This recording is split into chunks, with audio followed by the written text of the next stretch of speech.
Depende sa harapin, ubo ko po nandun pa rin. Uy! Kaya, babalik tayo kay Doc. Follow up, check up. Pero bago yon, daan muna tayo ng school. Diretso tayo sa classroom. Kasi may teren fourth quarter classroom recognition. Perfect attendance po ba daw siya? Tapos pag 9 a.m., tara, diretso na tayo kay Doc. Commute tayo dyan. Sakay tayo ng jeep.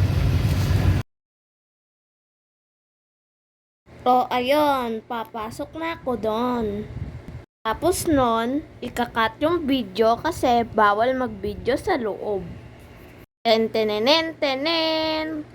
Ayan, nasa labas na ako ulit. Maglaro muna tayo dyan kasi galing tayo kay Doc. Hehehe. Mainit guys, inaantay namin si Tati.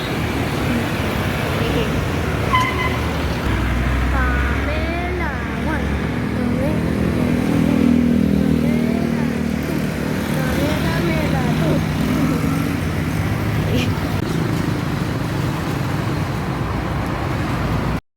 Ano kasing basa?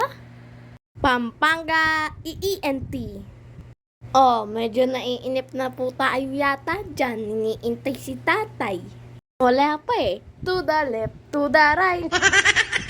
Iinom na lang kaya tayo ng tubig. Wala pa talaga eh. Gok. Ayan na. Oh, diba? Nakasakay na tayo pa uwi. Kapit tayo dyan, guys.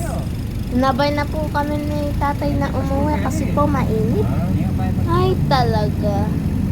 Pero mabuti na lang, pag inuubo ka, hindi bawal mag-cellphone. Tapos, pwede pang manood ng TV. O, diba? Relax. Yun lang. Thank you for watching. Bye-bye.